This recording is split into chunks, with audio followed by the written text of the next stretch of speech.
today's episode is about internet leads. Oh, okay.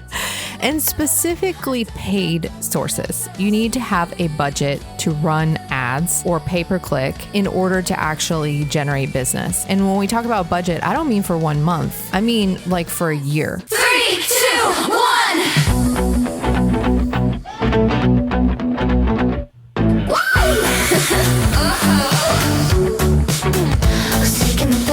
Seeking the best, being my best. Do do da da da da da da da.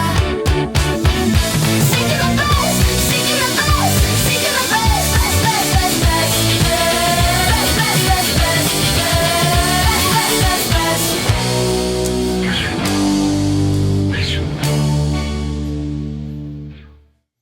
Welcome to Seeking the Best, the podcast for growth-minded real estate agents seeking clarity, focus, and a better way forward.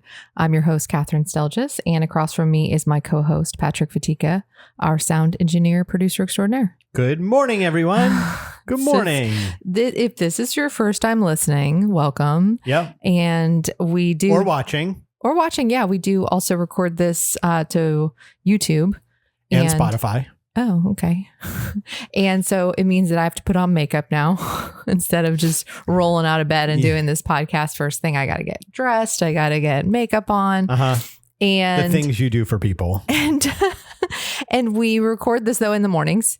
Yeah. And so Patrick always is bright and chipper. Well, I just had my coffee. It is. It's starting to flow through my veins. Mm-hmm.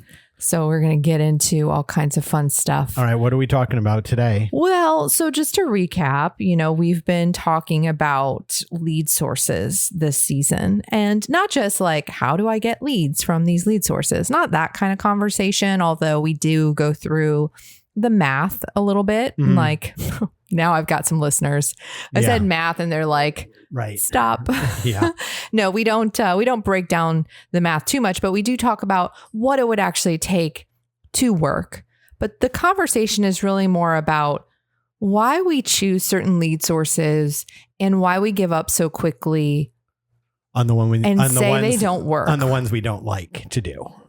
That, or we hide behind the ones that seem easy. Right. And convince ourselves that that's the path to success. Yeah. That you're willing to give yourself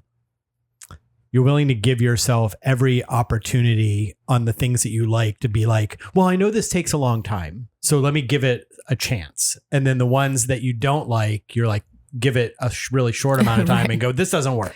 Yeah. Right. You're willing to give the ones that you like this long chance, even though they might not be the best. Right. They're the most passive usually.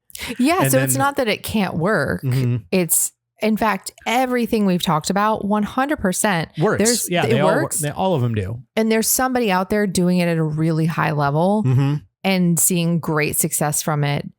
Everything will work if you put enough time into it and you do it following some kind of model. You're not just shooting. Yeah. Well, when you say model, it's because what you're talking about is consistency. If you're following a model, then you're being consistent. And that's really the goal. Yeah, that's what the model is there for, is to keep you consistent with it. There's some sort of effort that you're going to do consistently every day. And by doing that thing, you'll have some sort of expected outcome. And we all know it's easier to be consistent with the things that you enjoy doing or are fun to do, or something that you may have seen some early success in, even if it was by accident. Mm-hmm. All of those things versus the ones that hurt. It's real hard to stay consistent with those. I don't want to go down a rabbit hole, but I will. Oh. Mr. Rabbit, wait! No. Okay. We just started. I know. But one of the things that I struggle with outside of real estate is working out. And I know everyone can relate to this. At some point in your life, you say like, ooh, I'm getting a little out of shape here. I'm a little older. Getting older. Metabolism's not working quite the way that it used to. And we want to lose weight or gain muscle or whatever the case may be. And it's one of the hardest things that people can do and actually succeed in because, listen, it sucks. Like running. They say it's good for you, but at what cost? At what cost? But like, it's not, for most people, it's not really fun. And so what I find myself saying all the time, and I'm aware of it. So that's like the first step, right? I don't have time. Mm-hmm. I don't have time to work out. And to some degree, I really believe that. I am busy. I have lots of things going on. And so I try to fit it into my schedule. And I'm like, there's no time unless I wake up earlier. And I can't wake up earlier because I'm already waking up early. 6 a.m. every day. Yeah. And I'm just not a 5 a.m. kind of person. And so, but if you really look at it, and I'm having a therapy session here, but like, if you really think about it though, there is time. I get home from work and I'm tired. It's not that the time isn't there. Mm-hmm. It's that the energy isn't there. Right. And so I don't want to do it. But the same thing happens with lead generation. Like if lead generation, if you think about calling expired listings, like going for a run, mm-hmm. you're always going to say like, I know it's good for my business, but at what cost? But at what cost? Is it worth my sanity? My sanity, my emotional well-being. Yeah. Right. As I get rejected and rejected. But so it's hard to overcome and convince yourself to do something consistently when it feels bad, right? Like it feels bad to go for a run in 100-degree heat. And so I choose not to. And I say like the excuse is I don't have time. And so in real estate though, we do this all the time. We say, well, I'm going to lead generate. I'm going to sit down. I'm going to time block for it. And you do the time block in your calendar and then you don't actually do the activities. Yeah. And you'll say something like, well, I got distracted or I had client needs and stuff. And it's like, well, but I know in my busiest seasons, I know what that is. And most people, I'm not saying I'm busier than you, by the way. I'm just saying like, I know what it's like to be really, really busy. And most of the time, though, we're really not. Well, we're really not ever as big. Like the busiest moments that I've had aren't all the time. That's all I'm saying. Yes, they're not. It's little ebbs and flows where you get a little bit like you have to catch up. Yeah. But most days we actually do have the time to do all of the client needs and all the lead generation. And it's because it's challenging mentally. Yeah, you allow the other things to fill up the day.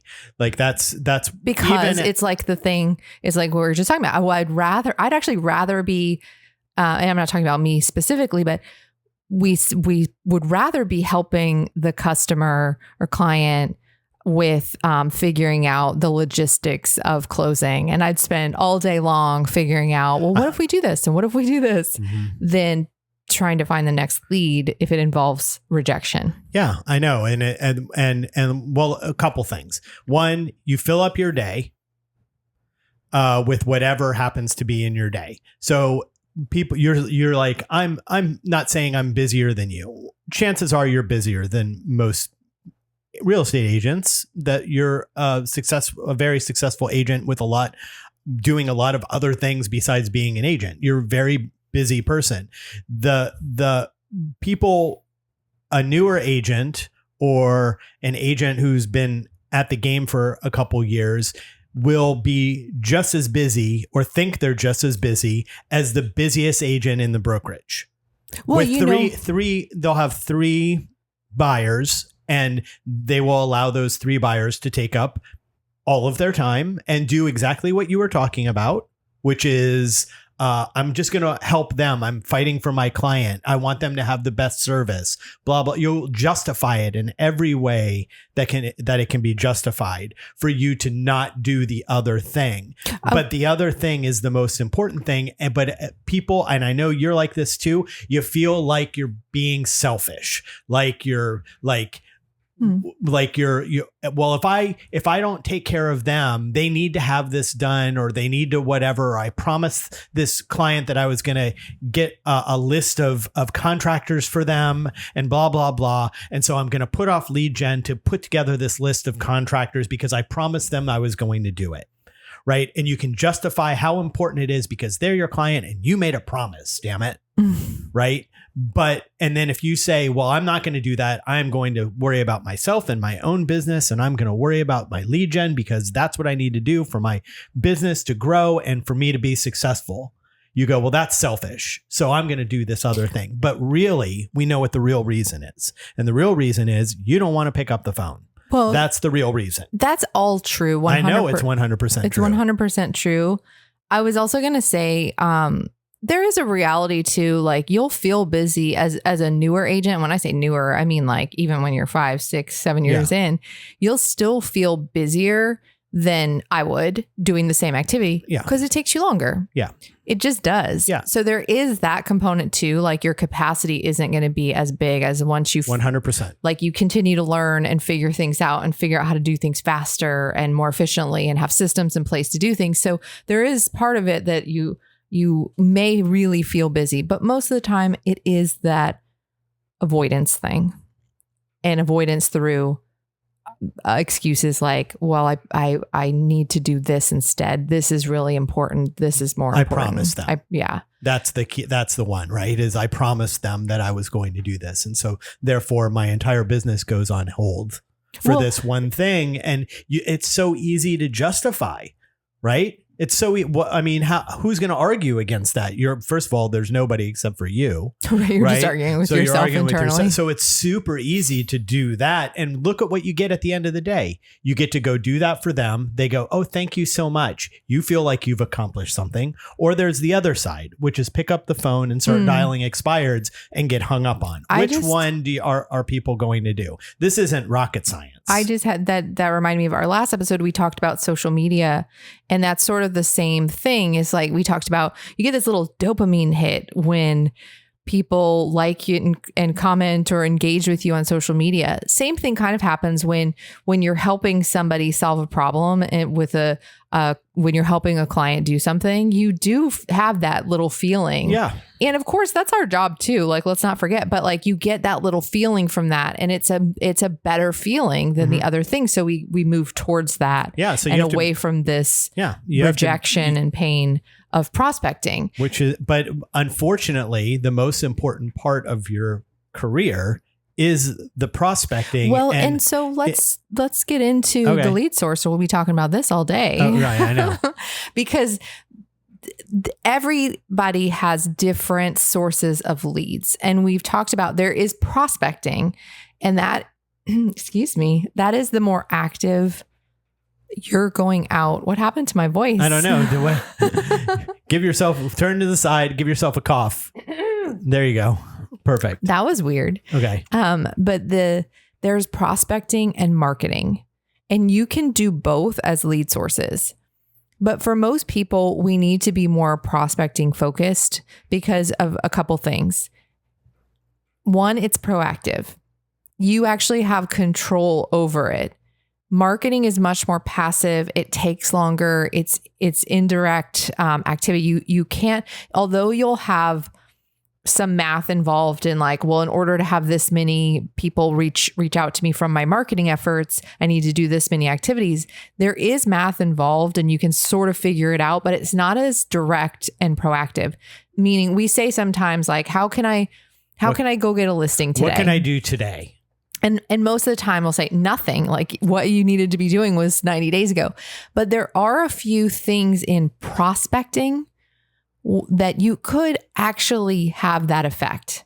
You could actually, and I'm not pushing expired. That's never been my jam either. But I'm just saying you could actually get a listing today by prospecting expired listings. Mm-hmm. So it's the difference is that you do have more control over your business when you're prospecting. So most people need to have more prospecting activities on their lead generation plan. Right, and marketing is this background thing that you're doing. That you have a strategy and it does things, but it's happening back here. You said that about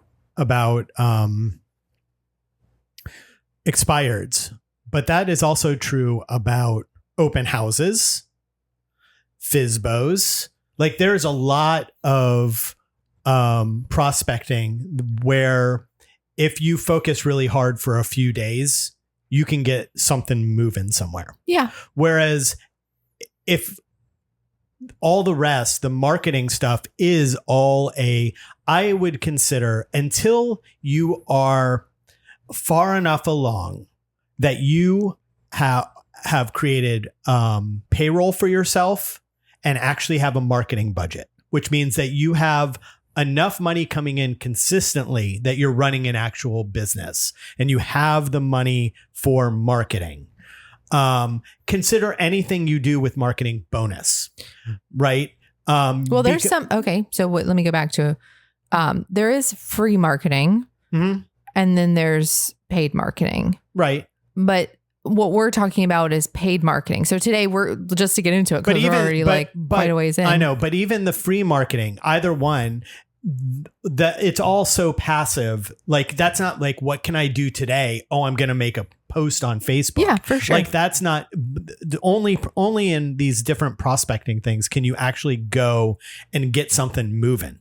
Right. Yes. So because of that, and because everything else is so passive, if it was me and I was trying to run my business and be consistent and make projections of what I was going to do, I would consider all of that stuff, all of that marketing stuff as bonus that just kind of happens throughout the year. And we get what we get until I'm doing it enough to where I can track it and see what I'm doing. I would still do it, especially the free stuff. But I would only look at, if I wanted to do 25 sales this year, I would only be looking at, well, how I was going to achieve that through prospecting. And then if I made 28 sales because of some random marketing things, awesome. I did better than I thought, but I certainly wouldn't include it in my projections of what I was going to do for the year until I had a budget where I was actually spending money so that I could track it. Well, so today's episode is about internet leads. Oh, okay. And specifically paid sources. Okay. So what you're talking about is you need to have a budget to run ads or pay-per-click in order to actually generate business. And when we talk about budget, I don't mean for 1 month. I mean like for a year. Mm-hmm. And you're right. For consistently a year. And you're right. It's like, it is every business markets themselves, right? So it's not like a real estate agent shouldn't. It's just that unless you have consistent business, start with prospecting. When you get consistent and you know, like through the prospecting efforts that you do, that you can bank on 2 deals a month or something like that. You know, once you get to that consistency, then you can start to really think about, how do I take my marketing budget and using the budget model and figure out how to spend that to generate more business. Mm-hmm. And internet leads. So first of all, I want to say, I'm not even sure anyone's running Facebook ads anymore. I know. But there was a time where it was a really popular thing. And I'm kind of joking, but it was really, really popular for a bit, not too long ago. And it was because it was really cheap. And like, you felt like you could go and I can go throw ads on Facebook. I look at ads on Facebook all the time. It seems like it's all that's in the Facebook feed anyways. Like I can go throw out ads and generate business. Mm-hmm. And then there's pay-per-click and same thing. Like, I can go pay Google to put my website and my information up, and it's pay-per-click is more expensive. I mean, I guess you could spend the same amount on Facebook ads, but these internet ads are relatively low cost compared to like a billboard or a TV ad, right? And that's why so many other businesses do it too, is like you can reach a lot of people. And they're targeted and all those things. There's billions of people on Facebook. Yeah. So you, and at the time when it first became popular, you could really narrow down the audience based on interest. Now it's a little bit tighter because of fair housing. They changed the rules. But point being, any kind of internet ad is the same concept, that you're targeting some group of people who are searching for either interests or like specific search things like Orlando real estate. And you're trying to get exposure to them so that they click on, either fill out a form or go to some landing page or website and give you their information. So it is marketing looking to generate leads. But it's one of those things that's kind of like the social media thing, except it's paid, where at the time, and I think still I hear people in the hallways sometimes talking about like, I think I'm going to start pay-per-click ads. And it's like, okay, well, let's just talk about pay-per-click for a second. You're not a marketing expert. Nobody who got their real estate license is. Even myself, where I got a marketing degree, I never actually had a job in marketing. I got my real estate license and then I started marketing homes. Right. Now I had a background, an educational background. Right. So I was maybe coming in at a little bit higher playing field, but the technology and what is trending and stuff is, and how those ads work and what is like, you're not in the game to know like what's next and let's get ahead of the curve. You're constantly chasing what is already dead because you don't really know what you're doing. Yeah, I think that's a good way to put it. Remind me of that later. But you're not a marketing expert, but you want more leads. And and we have this tendency to tell ourselves that we need to, well, I don't have the business that I want. And so I need to add another component to generate business. And so I want to pay for internet leads, whether it's pay-per-click, Facebook, even like websites where you like real estate websites where you pay for leads. Now those are probably a little bit higher. They're going to cost more per lead, number one, because they're a higher intent buyer because they're specifically on a real estate site, but it's still an internet lead. It's like your grandma accidentally fills out a Facebook form on an ad like once a day. Yeah. And I don't mean your grandma. I'm just saying like, no, she's dead. Oh my God.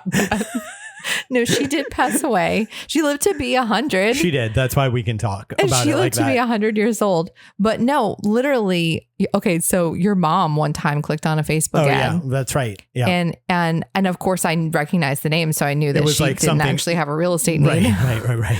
But it's just pretty pictures. Yeah. So anyway, my point in that though is that we do it because we want more business. Totally valid reason to look into marketing. Internet leads are the lowest cost to market yourself or market a listing or market your website or market some sort of niche or whatever you're doing. And so it makes total sense that you would investigate. Yeah, it does. And you know, Kathryn and I are the type of people who are always like, well, we'll just do it ourselves. We'll figure it out ourselves. You may or may not be that kind of a person. Right. So if you are that kind of a person, and I watched Kathryn do this years ago, it's not as easy as just going and making Facebook ads. You've got hours of time to invest in figuring it all out and making sure that you're following all the rules and all of the rest of the stuff. What could you have been doing in the meantime if you are that kind of a person, but you decide you're going to take that on yourself? What is your time worth, and what could you have been doing for lead gen when you add up all of the hours and money and all of the things? So there are companies that you can hire to do this, but you don't want to do that, right? Because you're really not that sure if it's going to work. And then they want you to they don't want to just do it I'm just going to run a couple ads and see what happens. No. You've got to pay for 6 months of ads, right? And so, I don't want to do that. So I guess I'll do it myself. And all of a sudden it's been 15 hours invested. You're still trying on Canva, trying to figure out how to make an ad. And it's like, you are not a marketing expert or a graphic designer. You are a real estate agent. Put this stuff down. So like everything you just said, first of all, I've done both. I've both paid and then also tried to do things myself. And what I will say is, so going back to like, it is a low cost, even paying somebody else, it's relatively low cost. But the reason that we don't want to pay the company is what you just said. You're not sure if it will work. And so you're afraid to spend the money. Yeah. And if it worked that great, are you still running Facebook ads? No. Okay. Well, every now and then I do. That totally goes against everything. But every now and then I do, but for a different purpose. Yes, that's different. That's not what we're talking about today. Yeah. And so, but if you have to say to yourself, well, I'm not sure if this is going to work, then it's not that it won't. It's that you already have one foot out the door. It's that you're telling yourself you're not going to give it enough time to work. Right.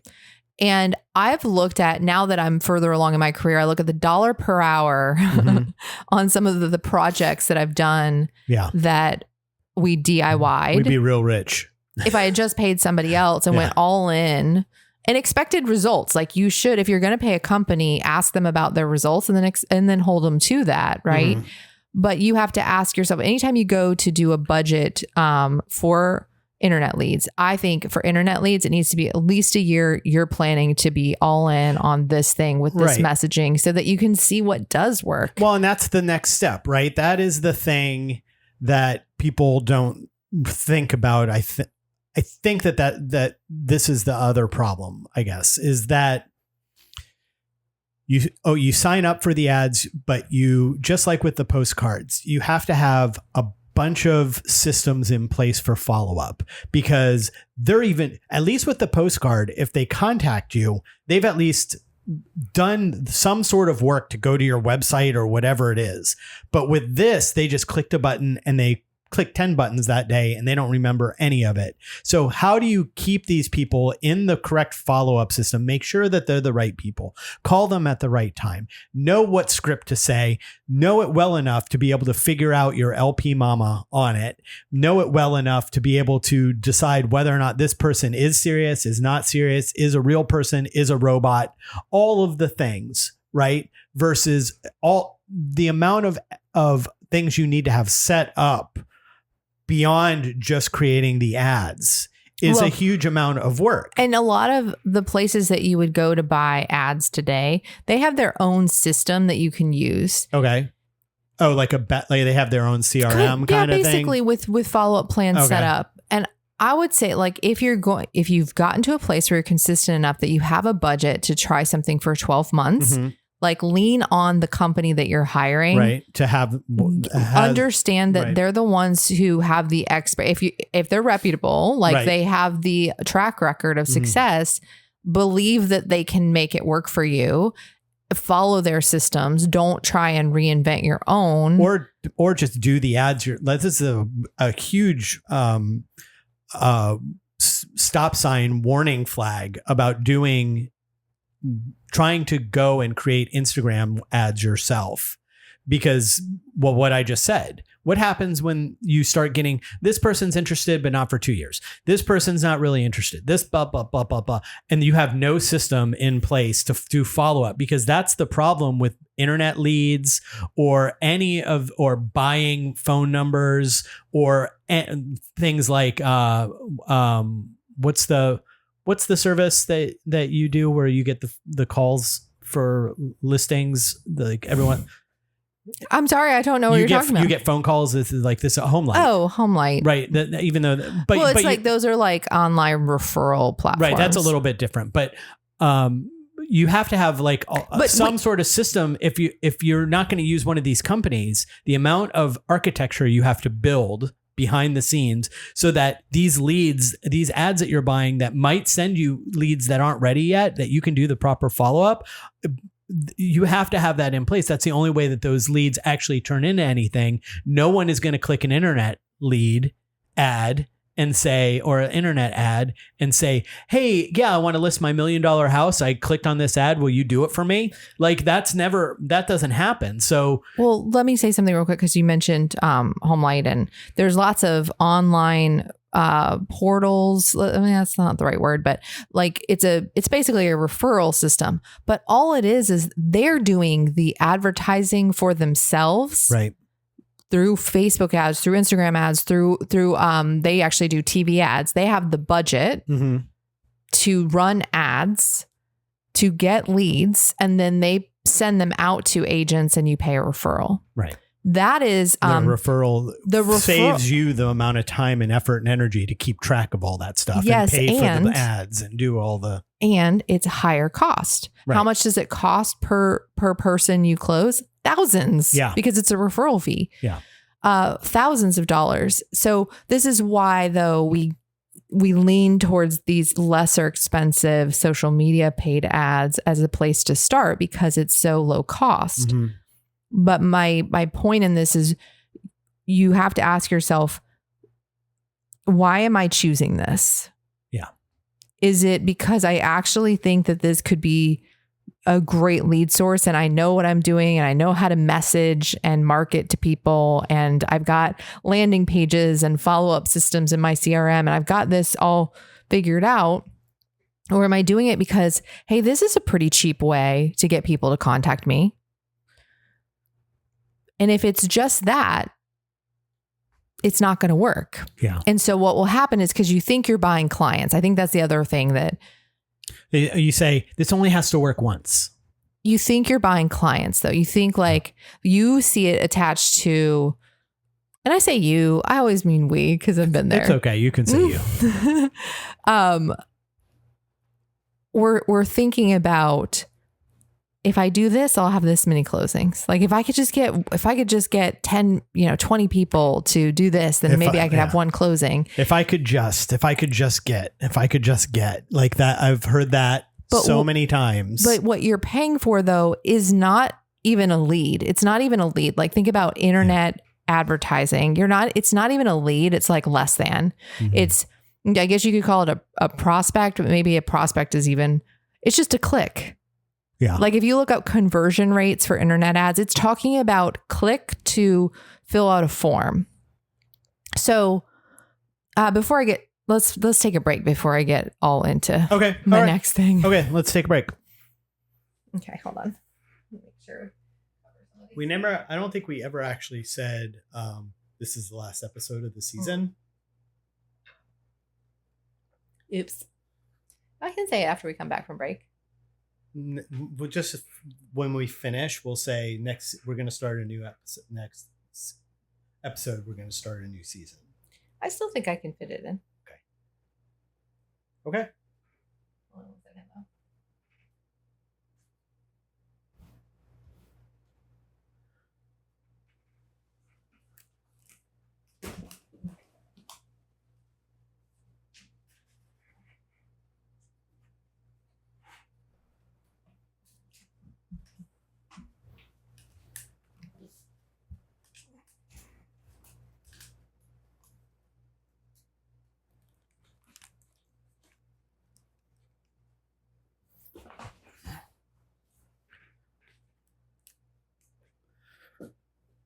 Okay.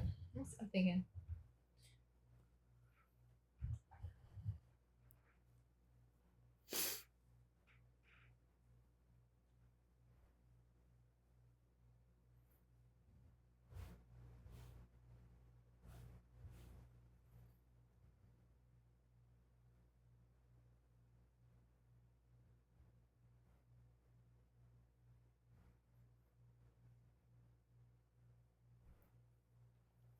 Okay. Maybe. Do you need to do the clapper? Or that's at the end. At the end. And we're back. Okay. So we're talking internet leads. And what I wanted to get into as we're kind of wrapping up the season here on lead generation and all the ways that we say things don't work and we give up too quickly, or we avoid the things that would work really well. The internet leads are this thing where you will be spending money. It is a paid marketing source. You're going to be spending money. And so you put like $500, $1,000, whatever your budget that you set aside per month, if you're doing it right. And you expect a return, as you should. But it's not like a vending machine where you put money in and you get something in return. Snickers bar. The choice. Yeah, that's the number one. That's number one. Yeah. I guess it depends on what I'm in the mood for. But you're not putting money in and then immediately getting this thing back. Yeah. You're putting out a message and you're paying to get it in front of people. You're paying for exposure.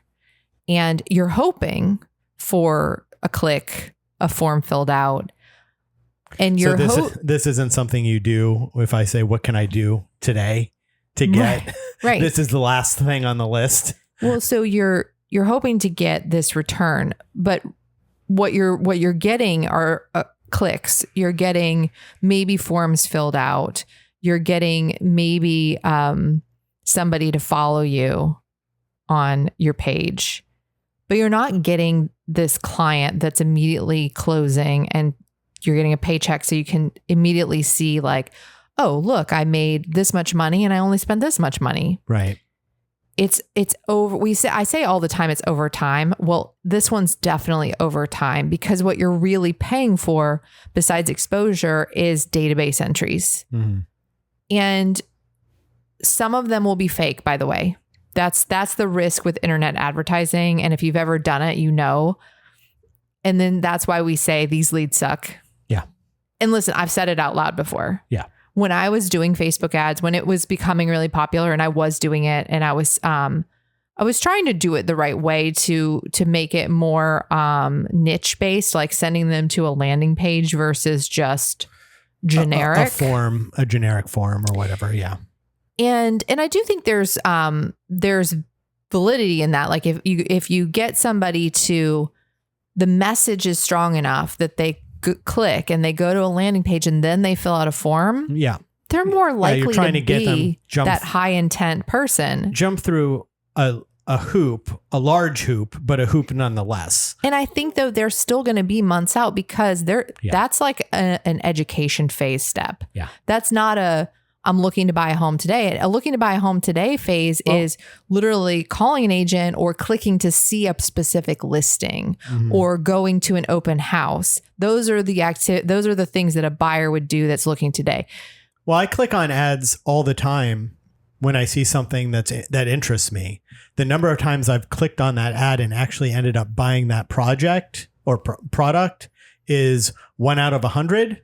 And that's a robot for the pool or a pair of jeans, not a house. Because you're doing educational research. Right. You're like, that looks interesting. Let me see more about that product. But that doesn't mean I'm interested in or I'm going to buy it. It just means let me see. So same is true with this, which means just like with postcards, thousands upon thousands of people you'll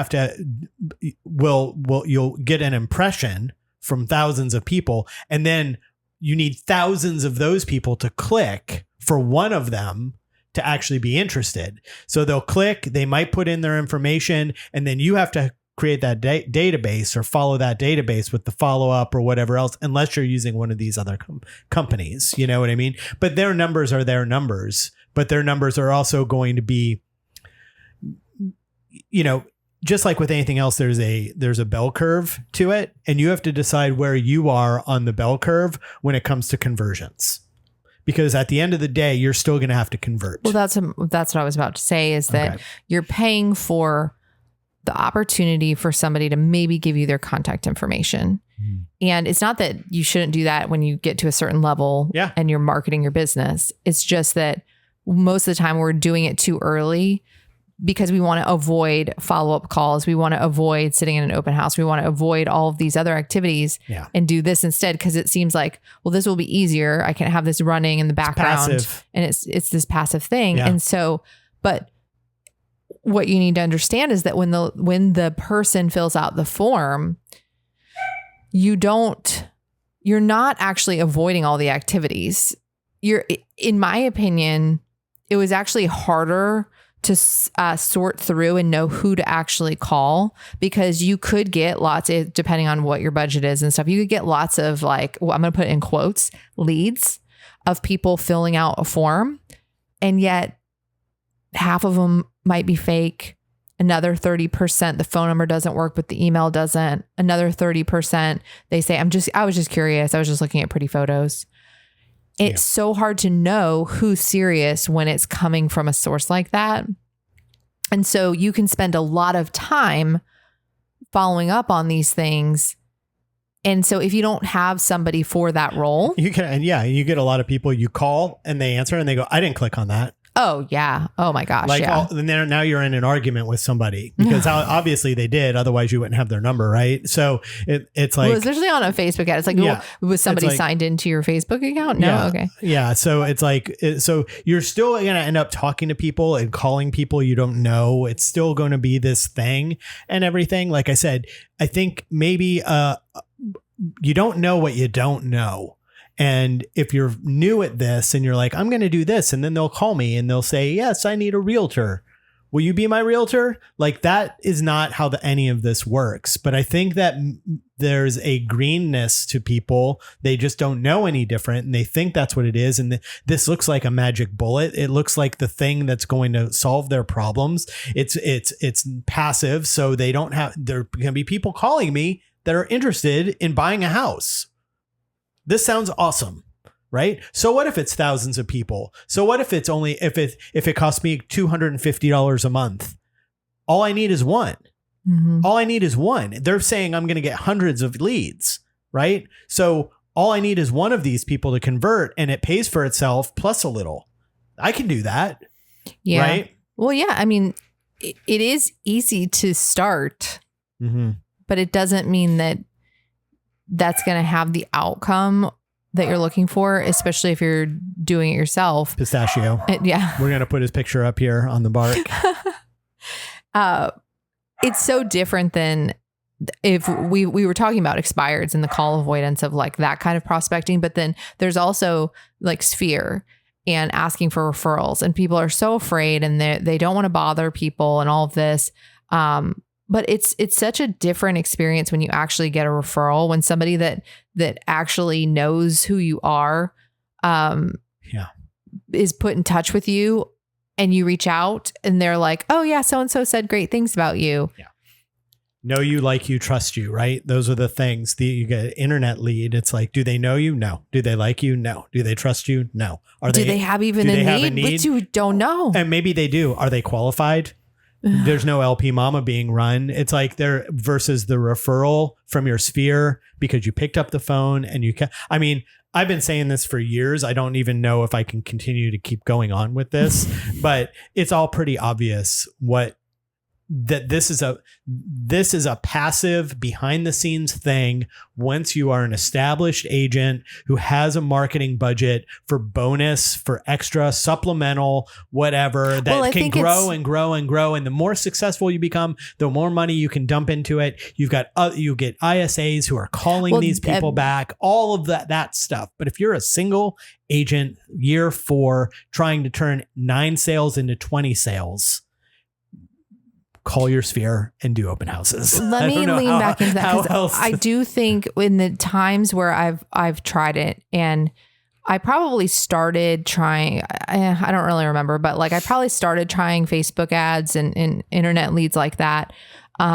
before I had an ISA. And now I don't at this time, but I'm just saying, I hired someone because I started to see that I can't possibly keep up with these leads at the pace that I need to as by myself. Like, you start to get busy and you really cannot call the lead fast enough, et cetera, et cetera. And so I did hire someone and then kept doing those things. Now, listen here, I have closed business from internet leads. Yeah. I've closed business from every lead source. Yeah. But the reason that I stopped doing it was a couple things. There wasn't a strong enough plan. And once I realized like, this is never going to have the outcome that I want unless I either sat down and took the time to create a really strong plan and budget, or hired somebody else to do that. And we had other good lead sources, so there was no reason to. Right. And now that I've, if you've been listening to this podcast for a while, you know that I kind of stripped back to being a solo agent last year, somewhat intentionally. I was going to rebuild my team, and I went back to myself and my admin, and then she retired. And so there's not enough time as a solo agent. There's not enough time. I barely have time to call back the leads that I get from like my listing signs. I get texts for more info leads. Yeah. And that's somebody sitting in front of the sign that you need to get on that immediately. And I can't always do that. Like I got one yesterday while I was at a listing appointment. Mm-hmm. And then there's nobody else to reach out to that person. Now I do have an admin again and I'm rebuilding, but there's not in the meantime, there's not an ISA. So for internet leads, what I also realized though was they don't necessarily need a call right away, because you don't know what their intent is yet. And so I do think with the technology that we have today, you could have a whether it's a chat bot or automated text, you could do some follow-up that way to find out their intent before you make a call. But again, that all takes setup. Yeah. Setup, time, energy. And if you're not going to pay a company to do it and you're like, I can do this on my own, I'll figure it out. What could you be doing with that time? That's always the question you have to ask yourself. So that's why I think this source is so useful when you are to a place where there's somebody else where someone else is doing whose job it. Yeah. it is to manage these types of leads. It's all they do. They've got the experience in it. And you're paying someone to do it. Because then you can generate as many as you can. Yeah, it's awesome. And you know that they're going to be on a system for follow-up. Somebody else is going to be calling periodically and building so when you do have that internet lead that's 6, 12, 18 months from doing business, but it's a legitimate person, but they're months out, that that's not going to fall through the cracks because there's somebody whose job it is to solely follow up with people in the database over and over and over again. And until you get to that place, I do think you're going to burn through a lot of cash that could have been better used towards treating your sphere and repeat and referral clients better. Or investing in expireds. My opinions are my own. Yeah. But can we talk about the expired thing? What are you a talking little about? bit? Well, if you've listened to this season, you know that we did an expired episode, maybe like 3 or 4 episodes ago. Sure. And I think you said during that episode, we were talking about it and we were like, this is a good idea. We should be doing expireds. And so when we were in North Carolina, right? Uh-huh. Well, we were on vacation essentially, but I was still working. But I like to on vacations do still work because it was 2 weeks. Planning. Yeah. It's a good time. One of the things was you got kind of inspired by our own show about sometimes I inspire myself. Sometimes I inspire myself, and I'm not ashamed to say it. And you started sending expired letters out, right? Yeah. And didn't you get a... Yeah, I did. I had an appointment with an expired. Okay.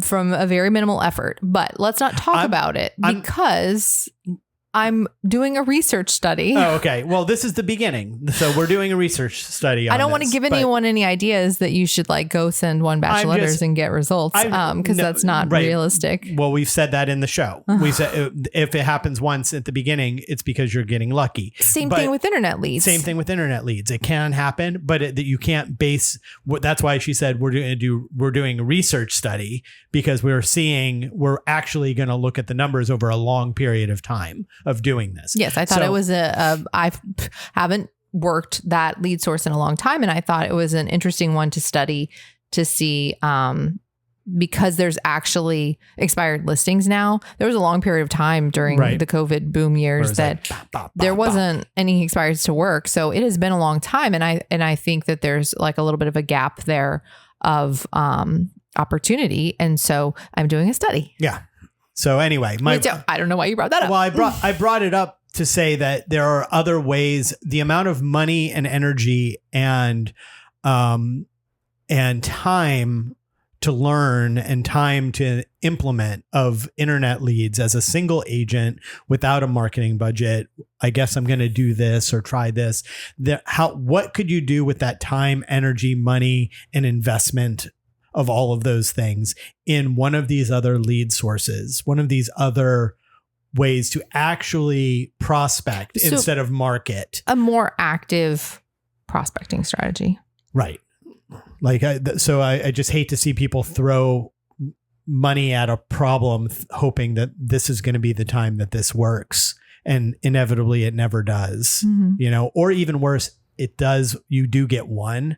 And now you start to double down and then you're in real trouble after that, I as we said, I just think before you get into that, ask yourself where you're at in your business. And is this something that you can, number one, have a long-term budget?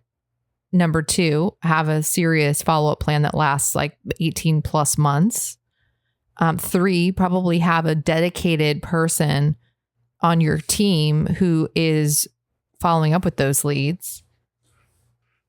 And so a follow-up plan, an initial plan to check intent, and then a long-term follow-up plan. Right. Is that it? Yeah. I mean, if you have those 4 things, Yeah. it may make sense to add this to your business, but it's not. And while it is a lead source that you're adding, you probably have a team, and each individual person also has lead sources that are active prospecting. Right. Yeah. It's just not something that I think is highly successful for individual agents. And every one of these episodes, I've said this, but I do mean this. Like, it doesn't mean that there's somebody out there who's doing it and they're like killing it. Yep. So it's not that you can't do it. You just have to decide, how long are you willing to do this to see if it works? How much time are you willing to put into it that you could be doing something else with? Yeah. There's always going to be exceptions to the rules. Always, but you can't base your business off of you being the lucky one, right? Of this one's going to, I know it doesn't work for anyone else, but for me, this is going to work. Or you can always point to somebody who goes, well, I don't believe any of that. Look at my business, right? There's always those people. That is not what there is no way for us to have a show if we were always but explaining the exceptions to the rule. Of course, right? So understand that we're not. It's a hard and fast no from us on implementing this, but I'm sure if there's somebody out there, you can look around and find someone who's going to disagree with us and go, I make a bunch of money doing it and I did it like this. And there's always going to be a few people out there that have figured out been in the right place at the right time and done the right thing, and everything seems to work for them. There's always going to be those people, but we're talking about the most people. Well, and if, like I said, it's like, if you know for sure, like, I'm not avoiding anything, I just have a marketing background and I really want to lean into and use those skills, that's okay. Then go find somebody who has done it by themselves. Right. And learn the model that they're using. And then I think you have to ask yourself some questions too about this. And this works for all lead sources. Is like, how are you at converting? How are you at calling strangers? Because you'll be calling strangers. Now, the benefit is that you get to say, well, they contacted me first. That was something I used to lean on. Yeah. Like, I felt more comfortable calling those types of people because I knew they have a need. No, it's not that they have a need, because you don't know that. Like I said, your mom accidentally clicked on and filled out a form. What I mean is, they reached out to me. So it feels like this permission-based response. I gotcha. 100%. Yeah. And so we tell ourselves, like, well, they reached out to me, so I feel more comfortable calling them, but they are still strangers and they will still say no.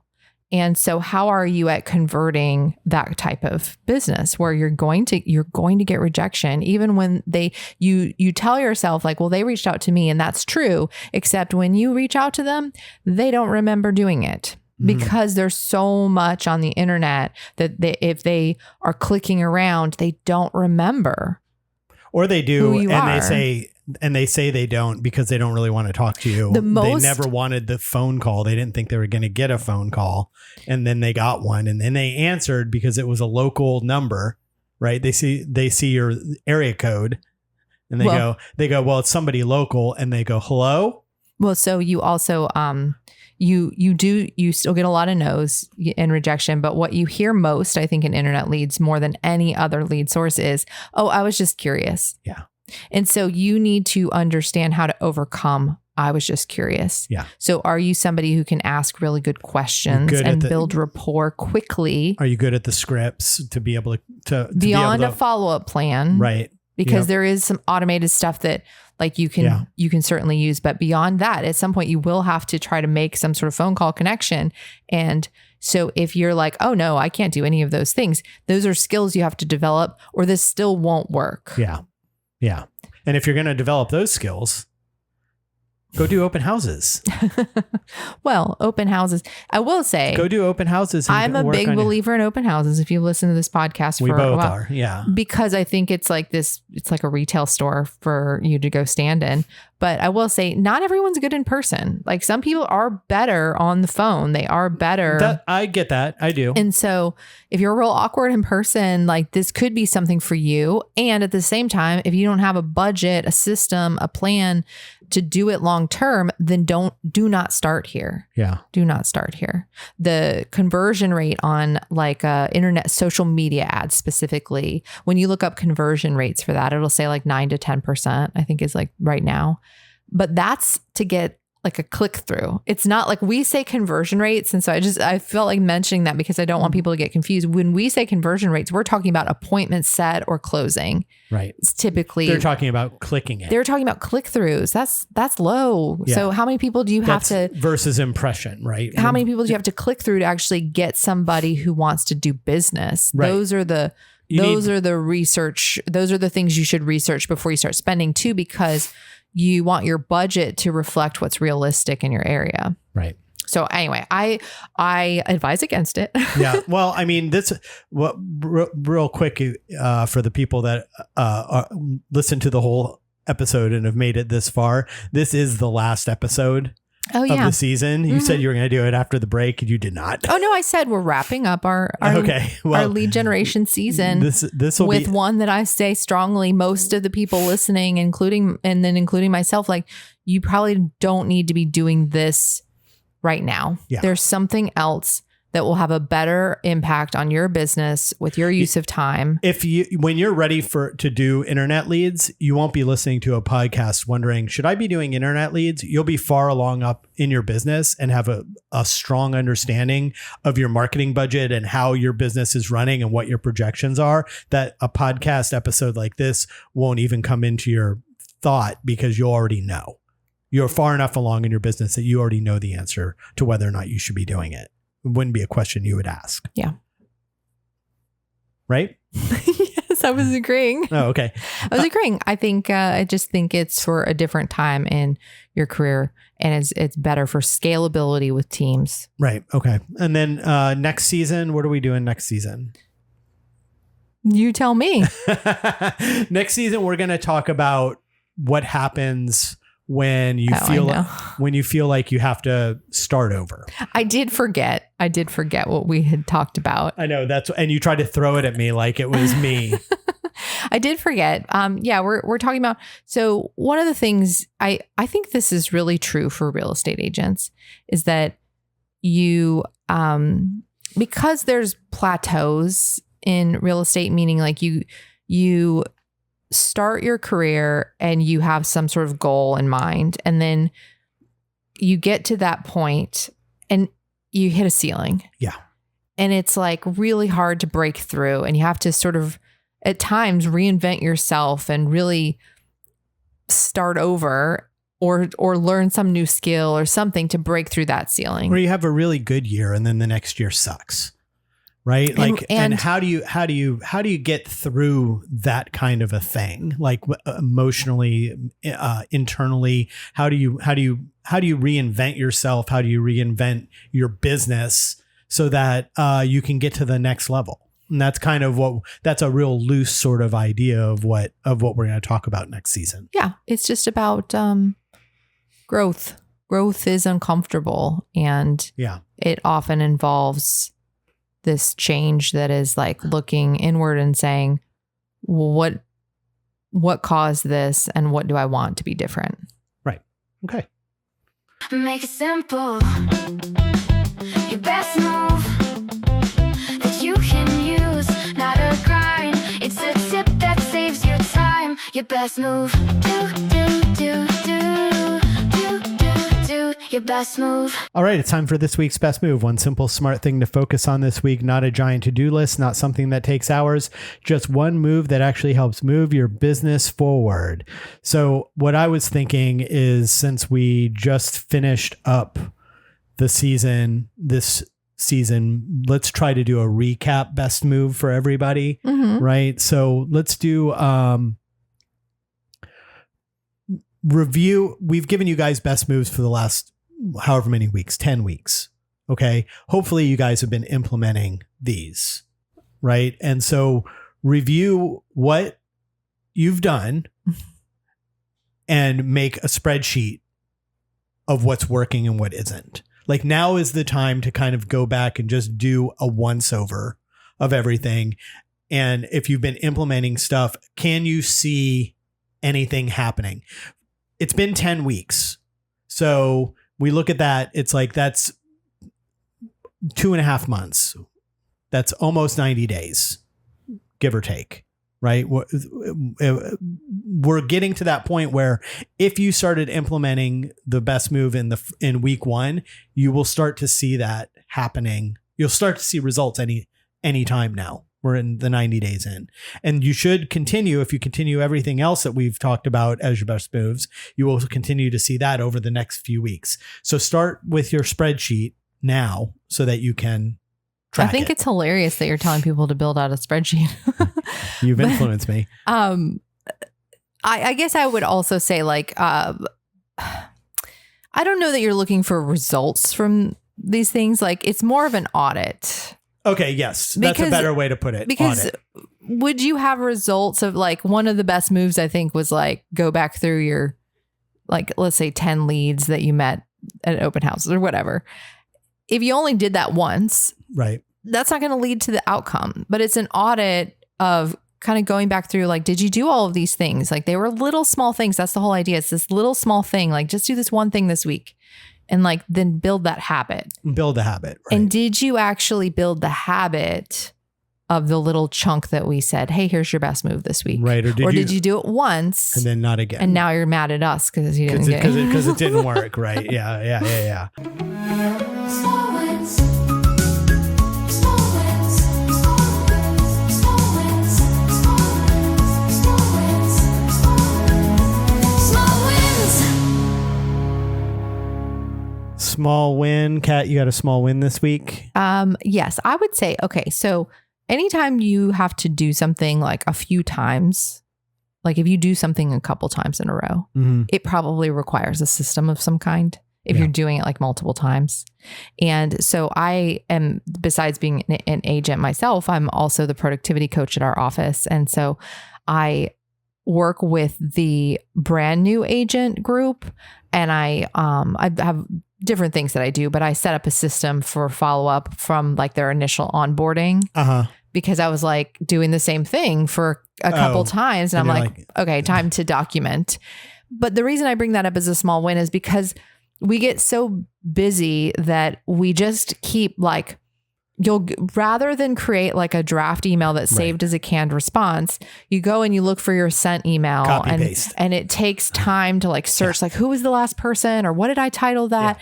Yeah. And we spend so much time like doing the same activities instead of stopping for 5 minutes and saying, this should be documented. Right.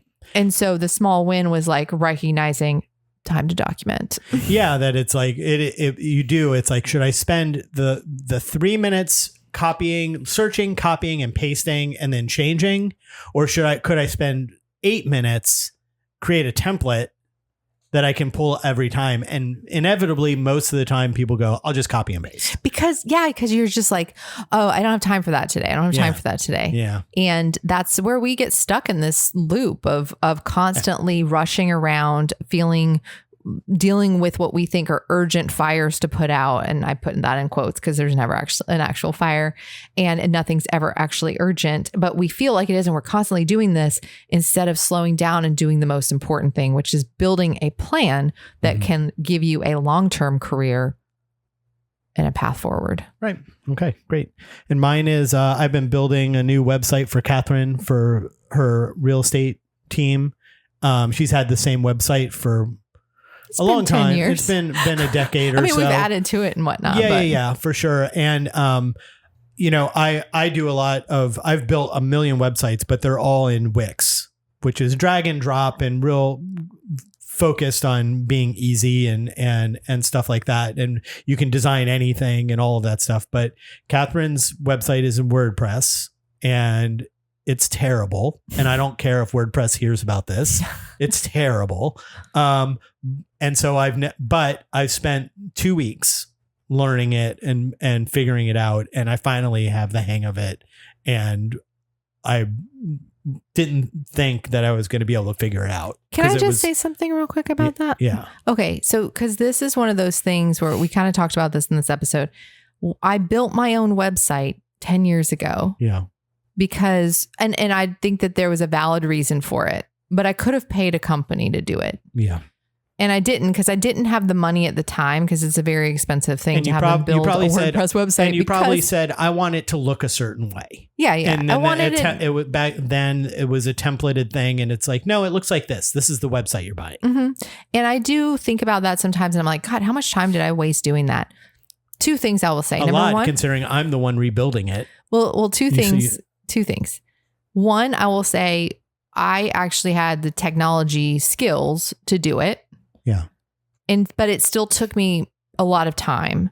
I still think I saved money on doing it the way that I did at the time, because it would have been thousands of dollars, and it didn't cost me thousands of dollars compared to what my time was at that time in my career. Correct. Now today, Patrick is a very skilled technology, AI, all of the things. Yeah. Designer. Sure. Yeah. Artist. Like he can do it. And it's still, the cost is still less than hiring a company. Oh, when this website's done, it's going to be it would have cost an insane amount to have it look and behave the way that it's going to. Yeah. It's going to be crazy. But I guess I just say that because there are some things where it's like, if your skills allow you to do something and you don't really have like such a learning curve because you already know how to do certain things, it's okay to DIY stuff. I just wanted to point out, it's okay to do it yourself if you have the skills. But if you have to go like take a bunch of classes and spend hours and hours and hours learning how to do something in order to do it, then I think it's time to ask yourself, would this be better for me to just pay someone? For sure. I've been lucky enough that I do understand design and building a website, and I'm a designer and all of those things. So figuring out WordPress was a pain to do, but I was already coming from a place of tons of experience. Yeah. So my investment of time, it took me a few days to kind of figure out the architecture of everything, and then it's just a matter of building it, right? Right. And it wasn't like it wasn't completely Greek. Yeah. You weren't coming from a place of never having designed a website or anything in your life. Right. My point is just, there's DIY that makes sense, and then there's DIY where it's like you're just avoiding doing something else. Yeah, for sure. 100%. Wrapping it right back around. Hey guys, for episode extras like the candy bag, ask us questions, or anything else we mentioned today, you can find it all at onseekingthebest.com. And for Kat and myself, thanks for listening, and we'll figure this all out next week. Bye. Fall down, get back up, keep on reaching, don't give up. Step by step, nothing less. This is how I seek the best.